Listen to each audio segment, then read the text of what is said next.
More time to offer an in-depth look at all the trends that matter to you. What's making the headlines and what's behind them? We're on the streets to give you in-depth reports and insights. DW News Africa.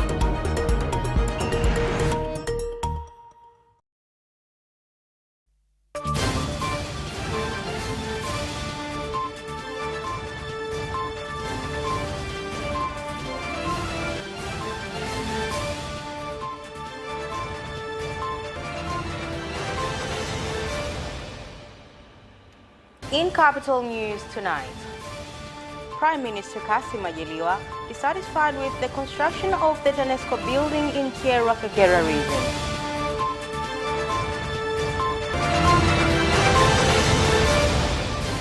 The police force rewards 11 officers for foiling a gun attack in Dar es Salaam.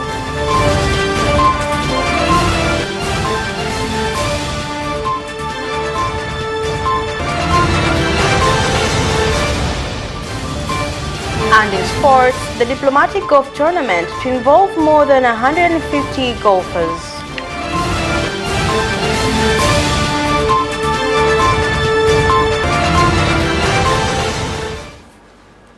Hello and good evening. This is Capital News at 9:30. My name is Nasma Wambe. Let's get started with the national news. Prime Minister Kassim Majaliwa today refused to inaugurate the office building for Tanzania Electricity Company, TANESCO, in Kyerwa District, Kagera region, after expressing dissatisfaction on construction of the building, built at cost of more than 485 million shillings.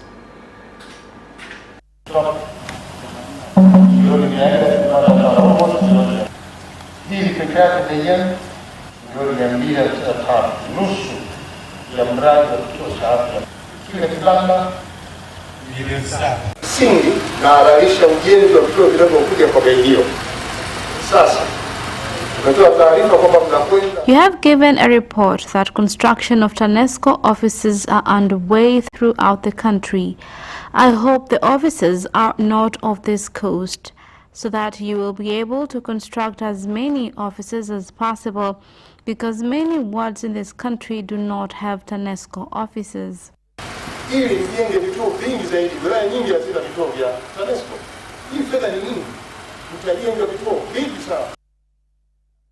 Dar es Salaam Special Police Zone has awarded certificates in cash to 11 officers of the force for foiling the gun attack incident that had occurred near the French Embassy in Dar es Salaam on August 25th this year.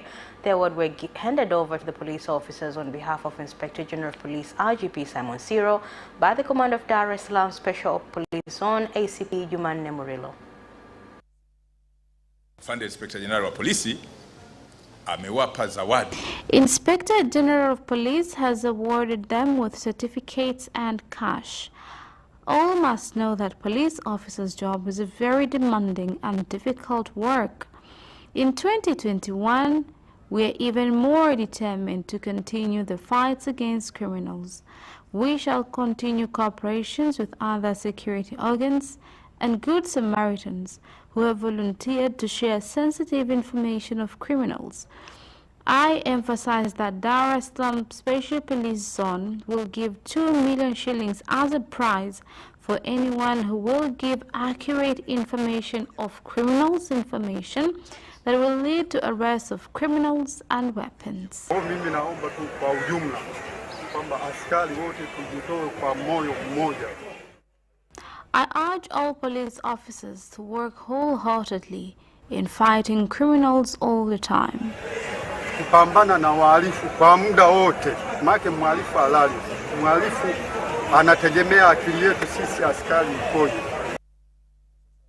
Some residents of Kinondoni Municipal have urged the government to rehabilitate infrastructure along River Ngombe in order to save their homes from being destroyed by floods. They expressed the concern during a meeting with the Regional Commissioner of Dar es Salaam, Amos Makala, at the school grounds of Tandale Primary School.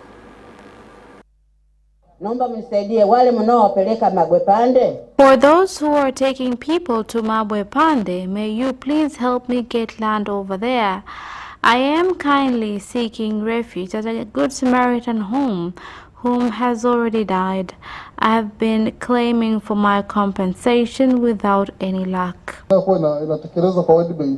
Compensation is a right to everyone who deserves it, but the situation in this case is different. All who paved way at Ngombe River, they will not be compensated because it is a hazardous area.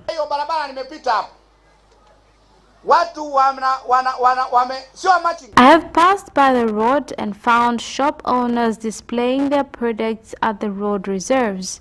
They are supposed to stop that immediately. The next plan is to transform Dar es Salaam city to be clean. The first people that we will deal with is garages that have parked old and broken cars at the road. The third witness in the trial within a trial of the economic sabotage case facing the national chairman of Chadema, Freeman Mbowe, and 3 co-accused has started to testify at the High Court's Corruption and Economic Sabotage Division, being presided by Judge Mustafa Siani. More on the report. A third witness had started testifying after the second witness, Inspector Mahita Omari, concluded his testimony by refuting allegations that accused Adam Kasekwa had been blindfolded with a jacket when being transported from Moshi to Dar es Salaam, as the law does not allow that. When questioned by the defendant's lawyer, Peter Kibatala, if they had used screwdrivers or handcuffed suspects' hands and feet and hung them upside down to threaten them, to which the witness said neither of such things were allowed and that the suspects cooperated during the arrest. The third witness in the case is Constable Msemo from Oysterbay Police Station. He told the court that he had received the suspects at 5:45 in the morning and that he verified to make sure that the number of suspects was as he had been told. He said that when he was conducting the verification exercise, he saw Assistant Commissioner of Police Ramadhani Kingai with ACP Jumanne and 2 suspects and other officers dressed in civilian clothes holding firearms. He named the suspects as Adam Kasekwa and Mohamed Lingwenya, and when questioned if he would recognize them if he saw them, he responded that he would be able to do so. Outside the court, chaos broke out when some members of Chadema party demanded to enter the court.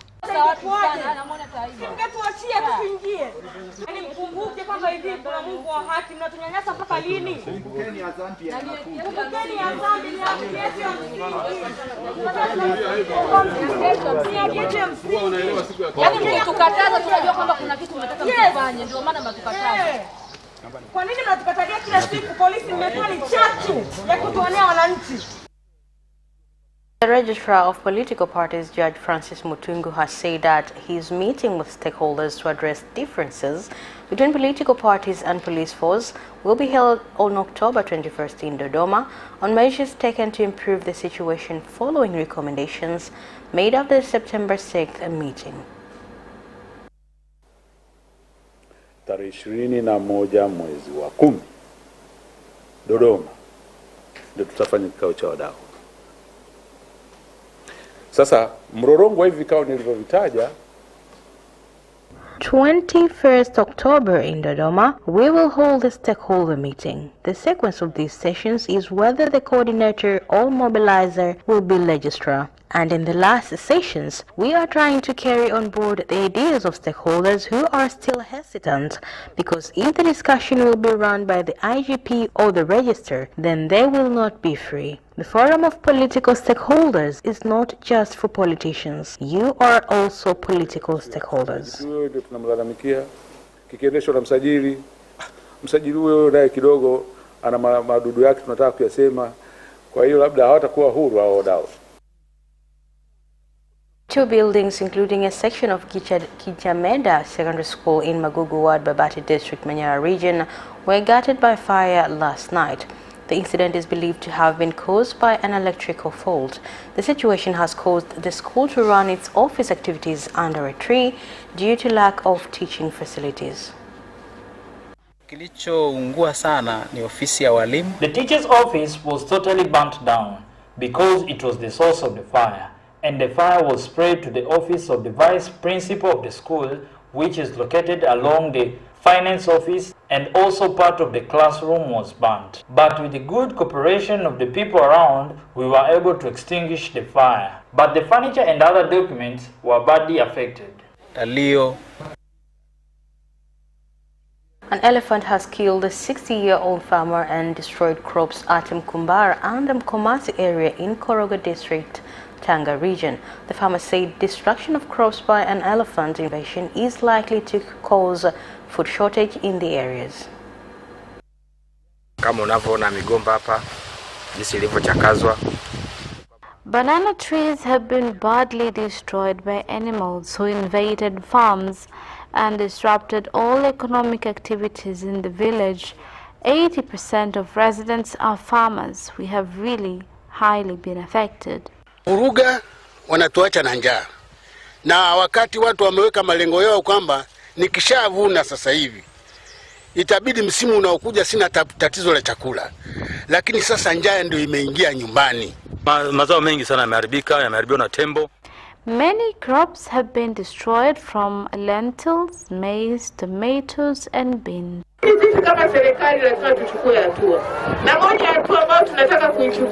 As the government, we must take measures in order to combat such incidences. One among the moves to be taken is give education to people on how to live in harmony with these animals. Last respect for the body of the former Vice-Chancellor of the University of Dar es Salaam, Professor Matthew Luhanga, were held today in Dar es Salaam and attended by various government leaders and academicians. Professor Luhanga passed away on September 16th while receiving treatment at Muhimbili National Hospital. Kwa nini nayasema haya? Nayasema haya kwa sababu ni muhimu.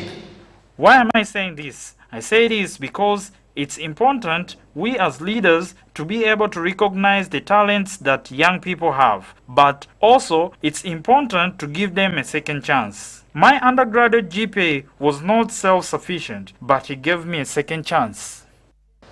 Na Professor Matthew Luhanga, ambaye Late Professor Luhanga, I can say he was an icon in leadership of university. You have all heard his biography and you heard what he has done to the University of Dar es Salaam. At that time, when you say university, it means the University of Dar es Salaam. I also heard his involvement in transformation program of the University of Dar es Salaam. Mageuzi ya kitaasisi, yani Institutional Transformation Program. Institutional Transformation Program enabled the University of Dar es Salaam to be a 21st century university. No one can argue for a great success we see at the University of Dar es Salaam and higher education in general. This success was largely contributed by the effort made by Professor Luhanga and his colleagues. As the Vice Chancellor of the University of Dar es Salaam, Professor Luhanga will be remembered for being strong in fighting for the interests of staff of the University of Dar es Salaam. Wafanyakazi wa Chuo Kikuu cha Dar es Salaam, na mfano mzuri wa matokeo ya juhudi zake ni pamoja na kupanda mishahara ya wafanyakazi. May his soul rest in peace, and that's it for the national news. International news comes next after a short break. Are you ready for some great news? I'm Christine Mundwa. And I am Eddie Micah Jr. with the brand new DW News Africa, The show that tackles the issues shaping the continent. now with more time to offer an in-depth look at all the trends that matter to you. What's making the headlines and what's behind them? We're on the streets to give you in-depth reports and insights. DW News Africa.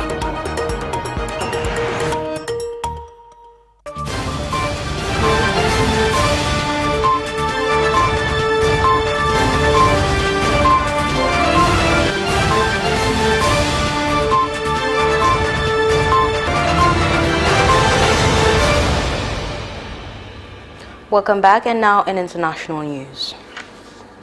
At least 6 people were killed as students opened fire at a university in the Russian city of Perm. The National Investigative Committee Law Enforcement Agency says the suspect was detained shortly after launching the attack on Monday morning. The death toll had previously been stated as 8, but later was revised to 6. More than 20 people were injured, several with bullet wounds. The university, which has 12,000 students enrolled, said about 3,000 people were on the campus at the time of the shooting. Now moving on, citizens in Busia town along the border between Kenya and Uganda have been crossing over to Uganda to buy fuel. This comes a week after the Energy and Petroleum Regulatory Authority, EPRA, in Kenya increased tax on fuel by 9.8%, causing prices to go up to 7 shillings. Hapa Kenya tumeumia sana, tunatiririka sana kwa sababu ya mafuta. Sasa hivi mafuta ndio kila baada ya siku 14 mafuta inapanda Kenya. Kila baada ya siku 14 mpaka tunasindwa. Huko mahali penye mafuta inatokana huko. Mafuta imeisha huko, ndio maana wanaongezea sisi mafuta Kenya kila siku hivi. Na mafuta inatoka Kenya ikienda Uganda. Wanaweza jaribu kutusaidia kivipi ili nasi pia tuweze kujimudu katika maisha. Ethiopian Prime Minister Abiy Ahmed has held talks with the President Yoweri Museveni of Uganda and Paul Kagame of Rwanda on the Tigray crisis. The Ethiopian leaders' visit to the two countries comes at the time when the humanitarian crisis in Tigray continues to cause hundreds of people to flee to Tigray. Moving on, President Evariste Ndayishimiye is in New York to attend the 76th UN General Assembly, being the first time since 2011 for Burundi to be represented by a president. Political analysts say that this is a sign that Burundi is determined to revive relations with other nations. Safari yake rais wa Burundi Evariste Ndayishimiye kufika huko Marekani. The president's trip is one of the signs of recovery of good relations with other countries. These trips revive relations and end his predecessor's policies that international relations are unnecessary. Kati ya marais na maraisi, ina maana kama hayupo rais mwenyewe inakuwa changamoto. That's it for the international news. Business comes next after a short break. Tune in to Business Edition and meet business leaders and experts who keep you informed on business and economic developments taking place in the country, such as tourism, construction, energy, transport, mining, agriculture, communication, banking, real estate, and more. Business Edition on Friday at 8:15 p.m. only on Capital Television.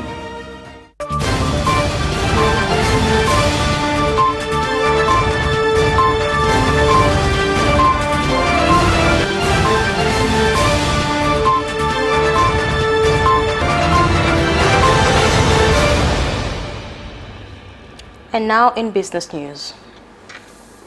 The Dar es Salaam Stock Exchange has recorded a drop in shares prices of some companies due to decline in capital turnover during the month of August by 0.15% to 27.5 billion shillings. Oil gases, Jatu, lakini ukiangalia mapunguzo ya bei kwenye hizi kampuni zingine yamesababisha jumla. Reduction of prices in these other companies have resulted in reduction of market value. In domestic market capitalization, there was a decrease of 0.3%, which is equivalent to 3 billion shillings. This is an impact of decrease in prices from CRDB Bank. Punguzo hilo dogo tu la kama bilioni 3 hivi, na hii ilitokana na punguzo kwenye kampuni ya CRDB kama nilivyosema. The Minister of Agriculture, Professor Adolf Mkenda, has said violation of measurement requirements during this cashew harvesting season is on the increase in Mtwara, Lindi and Ruvuma regions, and that more needs to be done to sensitize farmers to use formal systems to sell their cashews. Kangomba imerudi na imerudi kwa kasi kweli kwenye korosho. Kangomba has returned at high speed on the side of cashews. We are asking the authorities to protect farmers, help each other, encourage farmers to stop undermining this cashew farming.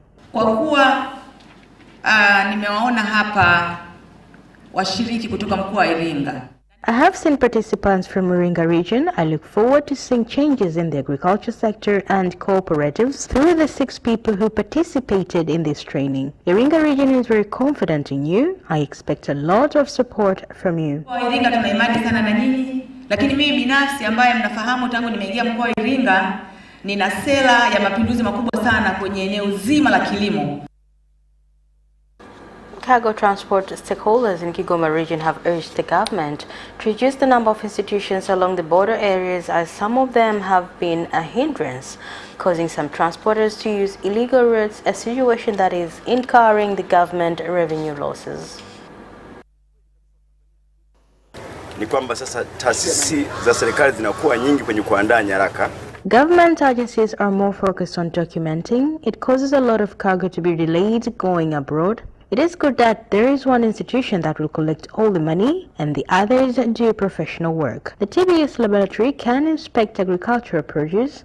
The laboratory of the chief chemist can be inspected by a TBS personnel. Fanya kutukutanisha ili watupe elimu zaidi ili tuweze kuelewa. Kwani kwa mara moja tuna ufanisi wake utakuwa bado.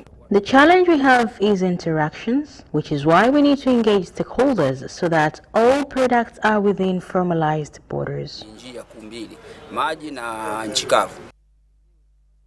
And that's it for the business news. Sports comes next after a short break. Away first time, good start from Bolt. Bolt leading a moment of going away. Gay trying to go with him and he's going to be dragged through the second place, but he's going to win it by 2 meters. Away first time, good start from Bolt. Bolt leading a moment of going away. Gay trying to go with him and he's going to be dragged through the second place, but he's going to win it by 2 meters.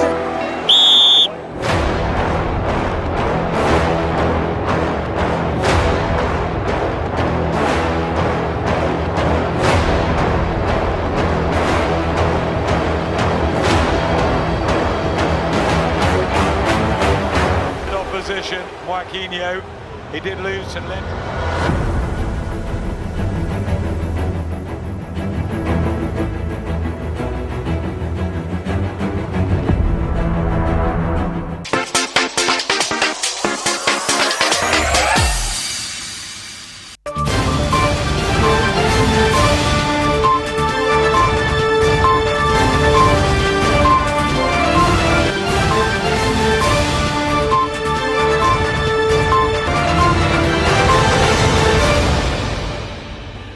And now in sports news. More than 150 golfers will participate in the diplomatic golf competition scheduled to take place from 24th to 26th of this month in Arusha. Na tunafanya hii eventi, lengo kubwa kabisa ni kusaidia wale watoto wenye mazingira magumu. The main aim of this competition is to help children who live in challenging environment, especially in orphanages, because they are recognized. Zinatengwa zinaenda kwa ajili ya kusaidia hao watoto wenye mazingira magumu. National Amateur Boxing Championship that will take place from 5th to 10th of October this year in Dar es Salaam will be used to prepare the national team for the World Championship in late October. Mashindano haya yanashirikisha club na majeshi. This competition will involve clubs, forces, as well as the upcoming youth from the streets. The aim is to develop boxing to higher heights. Kutaka kukuza mchezo wetu wa ngumi uwe katika viwango. Lionel Messi made his home debut for Paris Saint-Germain but was replaced in the second half as they went on beat Lyon to make it 6 wins from 6. Here is more details. Summer signing Messi hit the angle of post and bar with a free kick in the first half and forced a save from Anthony Lopez, but was below his best. With the score 1-1, the 34-year-old was replaced by right-back Ashraf Hakimi and did not look happy at coming off. Messi was given a round of applause, but not a standing ovation by his fans. The forward, who left Barcelona this summer, did not stop but briefly said something to boss Mauricio Pochettino while walking past him to the bench. Pep Guardiola is facing a mounting injury crisis with the fitness of Ilkay, Rodri, Aymeric Laporte, John Stones and Alexander Zinchenko, all in the balance as Manchester City enters a crucial 3-match, 8-day period. Here more details. Tomorrow, Wycombe Wanderers visit the Etihad Stadium in the Carabao Cup before City travel to Chelsea in the Premier League on Sunday and then Paris Saint-Germain for a Champions League group game 2 days later. Gundogan is the latest frontline player to suffer an injury the midfielder doing so in Saturday's underwhelming goalless draw with Southampton at the Etihad. Guardiola will be forced to field some young players when City face Wycombe in the Carabao Cup, a trophy the club have won in each of the past 4 seasons. Everton's midfielder James Rodriguez has travelled to Qatar for talks with the club before a potential move to the Middle East. Here's more. The 30-year-old Colombian international's status at Goodison has looked uncertain after manager Rafael Benitez replaced Carlo Ancelotti in the summer. The former Real Madrid player, who joined Everton for a nominal fee a year ago, has yet to play for Benitez this season, missing several games because of a coronavirus-related issue. His last game for the club came in a 1-0 defeat by Sheffield United on 16th of May. With Rodriguez's wages reported to be £200,000 a week, a move to another club will be a significant financial saving for Everton. And that sports item ends our news bulletin. On behalf of the whole team, thank you for watching and good night.